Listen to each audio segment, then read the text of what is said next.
안녕하세요. 이재일입니다. 이번 시간은 지난 시간에 이어서 에딧에 나오는 그 프리 트랜스폼과 트랜스폼에 대한 설명을 드리겠습니다.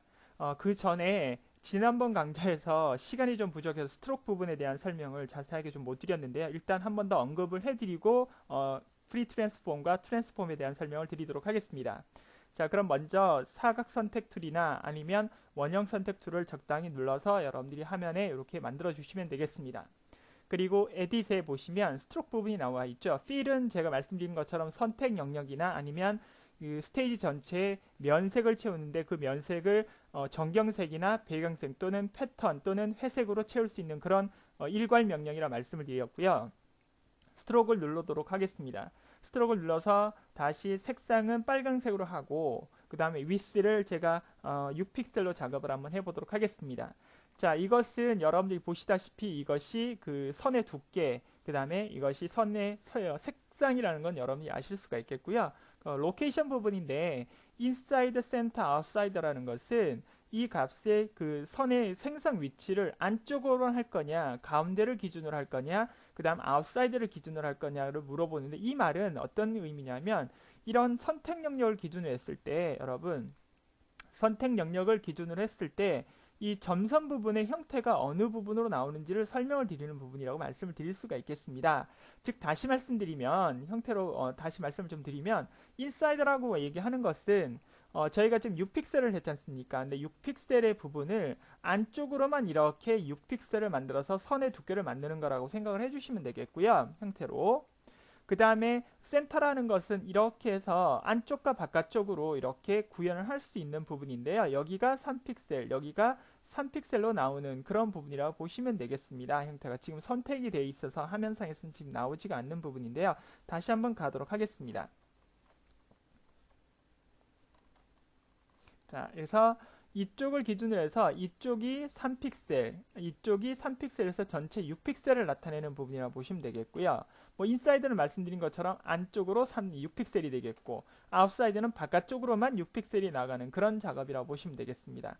그래서 이제 저희가 설명을 드릴 때 원본에 손상이 없이 여러분들이 선색을 주고 싶으시면 아웃사이드로만 하셔야 되고 센터라든지 인사이드로 하게 되면 원본의 어떤 영역을 침범하는 형태라고 생각을 해주시면 되겠습니다. 그래서 에딧에 스트로크를 누르셔서 여러분들이 원하시는 대로 아웃사이드 한번 해보겠습니다. 아웃사이드로 해서 제가 6픽셀로 작업을 하고 OK 버튼을 누르게 되면 이렇게 보시다시피 선택 영역의 바깥쪽으로만 지금 어떻게 생겼습니까? 6픽셀이 이렇게 작업이 된 형태를 여러분들이 확인하실 수가 있을 겁니다. 이게 이 부분이 6픽셀이 되겠죠. 만약에 안쪽이었다면 이렇게 6픽셀이 생겼을 거고 센터라고 하면 반대로 이렇게 반반씩 이렇게 생기는 부분이라고 확인을 해주시면 되겠습니다. 이것이 스트로크 부분에 대한 설명이었다고 보시면 되겠습니다. 그래서 여러분들 이것은 좀 연습을 좀 하셔서 이해를 해주시면 되겠습니다.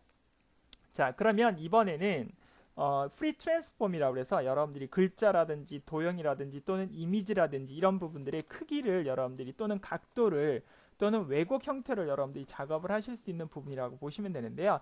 그 부분을 한번 설명을 드려보도록 하겠습니다. 자, 그렇게 하기 위해서 먼저 저희가 이미지를 불러와야 되는데 이미지보다는 도형을 이용해서 작업을 한번 해보도록 하겠습니다. 자, 그래서 크리에이티브 존에 나와 있는 도형의 커스텀 쉐이프 툴 누르셔서 상단에 여러분이 적당한 모양 형태를 설정을 해주시면 되겠습니다. 저는 나비 모양으로 하겠습니다. 나비 모양이고 색상은 좀 눈에 잘 보이셔야 되니까 제가 약간 초록 계열로 가도록 하겠습니다. 자, 그리고 여기서 제가 계속 말씀드린 것이 있는데 펜 툴을 누르거나 도형 레이어를 눌렀을 때는 도형 도구 툴을 눌렀을 때는 상단에 반드시 이것을 도형으로 만들 건지 패스로 만들 건지 이미지로 만들 건지를 여러분이 결정을 하셔야 합니다. 그래서 저는 지금 도형을 의미하는 도형 레이어를 선택을 했습니다. 그리고 눌러서 드래그를 한번 해보도록 하겠습니다. 자, 그리고 난 다음에 보시면 레이어에 이렇게 도형 레이어가 생성이 된 것을 여러분들이 확인하실 수가 있겠습니다. 자, 에딧의 프리 트랜스폼 패스, 즉 다시 말하면 컨트롤 T 명령을 누르셔도 됩니다. 그래서 클릭을 한번 해보도록 하겠습니다. 그러면 이렇게 크기 조절이라든지 회전이 가능해지는 그런 부분을 여러분들이 확인하실 수가 있겠습니다. 또는 여러분들이 컨트롤 키를 누른 상태에서 여러분 이 꼭지점 4개 부분 중에 아무 곳이나 하나 눌러서 컨트롤 키를 누른 상태에서 움직여 보시면 이것이 디스톨트 왜곡이 되겠습니다. 그래서 여러분들이 적당히 됐을 때 마우스를 놔버리시면 되겠습니다. 이것이 컨트롤 키를 눌렀을 때 여러분들이 왜곡을 할 수 있는 디스톨트 명령이 되겠습니다. 자, 그럼 이번에는 중앙에 있는 이 점을 여러분들이 아무 곳이나 눌러서 작업을 하시는데 마찬가지 컨트롤 키를 누른 상태에서 움직여 보시면 이렇게 기울기가 조정이 된다는 것을 여러분들이 확인하실 수가 있겠습니다. 그래서 스큐 명령이라고 해서 기울기 명령이 되겠습니다. 형태로 이렇게 조정이 되는 걸 여러분들이 확인하실 수가 있겠습니다. 자, 형태로 다시 컨트롤 T를 누르시고요. 그러면 이 부분에서 마우스 포인트가 모양이 이럴 때는 이동, 크기, 그 다음에 이것은 회전, 그쵸? 그 다음에 이 상태에서 컨트롤 키를 눌렀을 때 4개 엣지 부분이라고 그러죠. 이렇게 모서리 부분을 잡으면은 뭐가 됩니까? 디스톨트 변형이 되겠고요. 그 다음에 엣지 부분이 아니라 중앙에 있는 이 포인트들을 잡게 되면 이것은 뭐가 된다? 그 방향으로 기울기를 조정할 수 있는 부분. 즉 뭘 다시 눌렀을 때 컨트롤 키를 누르고 있을 때 여러분들이 작업을 하실 수가 있습니다. 자, 그럼 이번에는 컨트롤 알트 시프트를 누르시고요. 이 엣지 부분을 잡아서 왼쪽으로 또는 오른쪽으로 잡아당기면 퍼스펙티브가 됩니다. 원근감이 되게 되어 있습니다. 그래서 원근감을 표현할 수 있는 그런 형태를 만들어낼 수 있다. 이렇게 말씀을 드릴 수가 있겠습니다. 그래서 컨트롤 T, 프리 트랜스폼 툴을 누르셔서 컨트롤 키와 그 다음에 시프트 키, 그 다음에 컨트롤 알트 시프트 키를 여러분들이 어떻게 조합을 하느냐에 따라서 기울기가 될 수도 있고 변형, 왜곡이 될 수도 있고 그 다음에 원근감이 나타낼 수 있는 부분이 있는데요. 그 부분을 단축키를 하지 않고 하시려면 여기 보시면 스케일, 로테이트, 스큐, 디스톨트, 퍼스펙티브가 다 나와 있지 않습니까? 그래서 이것이 크기, 회전, 기울기, 왜곡, 그 다음에 이것이 원근감 형태가 되는데 이것을 여러분들이 굳이 트랜스폼 패스라는 명령을 통해서 작업을 하시기보다는 그냥 컨트롤 T 명령을 누르시고 난 이후에 컨트롤 키와 알트 키와 시프트 키를 조합을 하셔서 작업을 하시는 게 훨씬 더 빠르다. 자, 그런데 여기서 하나 되지 않는 게 있습니다. 단축키가 제가 모르는 건지는 모르겠지만 저는 이 워프 툴은 단축키를 찾을 수가 없더라고요. 그래서 워프는 클릭을 하시게 되면 이렇게 왜곡을 하실 수가 있습니다. 이런 식으로요, 여러분. 이렇게 각각의 그리드가 생겼다고 그래야 되나요? 그래서 이렇게 조정을 하실 수가 있습니다. 그래서 이 워프 툴도 트랜스폼으로 우리가 구현할 수 있는 이런 부분이 된다라고 보시면 되겠습니다. 이것이 방향바라고 보시면 되겠고요. 또는 이 조절점을 움직이셔도 되겠습니다. 그래서 여러분들이 적당히 이렇게 그리드의 모양 형태를 조정을 하셔서 왜곡을 할 수도 있는 부분들이 전부 다 무슨 명령이다? 트랜스폼에서 작업을 할 수 있는 그런 명령이라고 활용을 해주시면 되겠습니다.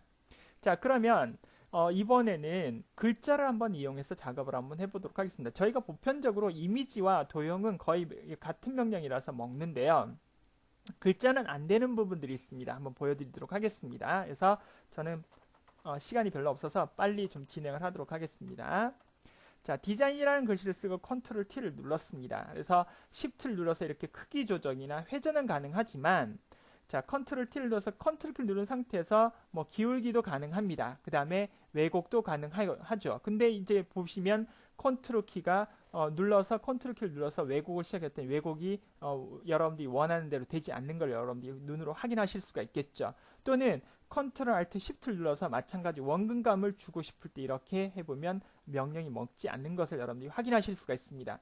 자, 이것은 글자 레이어이기 때문에 구현이 안 됩니다. 그래서 저희가 강좌를 진행하면서 계속 말씀드렸던 것이 메뉴 명령이나 아니면 도구 툴바에 나오는 모든 명령을 100% 활용하기 위해서는 반드시 레이어에 있는 데이터가 이미지일 때 거의 100% 명령이 먹는다고 말씀을 드렸습니다만 지금 저희가 구현한 것은 글자 레이어이기 때문에 명령이 100% 먹지 않고 있다는 겁니다. 그럴 때는 글자 레이어를 이미지 레이어로 바꿔주셔야 되겠죠. 그래서 글자 레이어를 선택하시고 글자 레이어의 마우스 오른쪽 버튼을 누르시면은 하단에 보시면 레스터라이즈 타입이라는 명령이 나오게 되어 있습니다. 그래서 이건 좀 잘 안 보이니까 제가 좀 더 옮겨 보도록 하겠습니다. 레스터라이저 타입이라는 명령을 이용하시게 되면 이게 글자가 이미지화 됐습니다. 그래서 이제는 다시 이제 움직이지가 않겠죠. 자, 그 다음에 컨트롤 T를 누르시고 이제 해보시면 여러분들이 원근감이나 또는 왜곡이 된다는 사실을 확인하실 수가 있겠습니다. 자, 이번 강좌에서는 이렇게 왜곡에 관련된, 즉 트랜스폼에 관련된 설명을 드렸습니다. 수고하셨습니다.